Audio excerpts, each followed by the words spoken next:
নোয়াখালী বিভাগ চাই, বিভাগ চাই।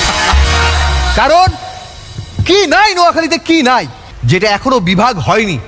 বিভাগ হওয়ার জন্য দাবি চলছে বিভিন্ন জায়গায়। সে বিভাগ হওয়ার যোগ্যতা রাখে, কি নেই সেখানে? সেখানকার মাটি এত উর্বর, সেখানে ট্যালেন্টেডরা জন্মায়। ভাইয়ের ডায়লগটা শুনেই একবারে নোয়াখালীর ফ্লেভারটা মিস করছিলাম, চলে এসছে। আমরা তাহলে সবাই একসাথে বলতে চাই, ভাই আপনার কোনো প্রাণের দাবি আছে নোয়াখালীর মানুষ হিসেবে? সব নোয়াখালীর মানুষের যে থাকে একটাই দাবি। হ্যাঁ, কি বলেন? আপনি স্লোগানটা দেন। রেডি? নোয়াখালী বিভাগ চাই, বিভাগ চাই।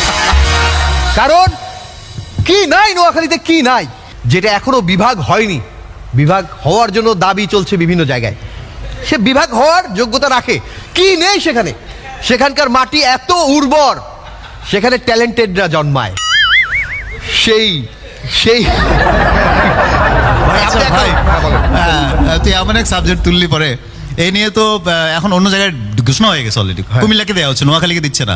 তারপরে নোয়াখালীর লোকজন আশা ছাড়ছে না। হ্যাঁ। তারা মনে হয় এখনো বলছে যে আমাদের দেয়া হোক।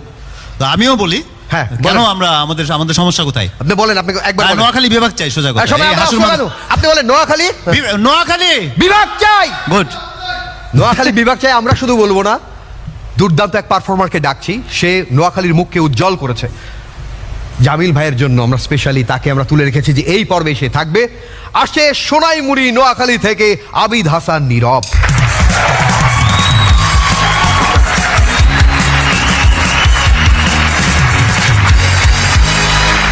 আর যাকে ডেকে নিয়ে আসবো সে ফ্রম নোয়াখালী, সোনাইমুড়ি নোয়াখালী থেকে।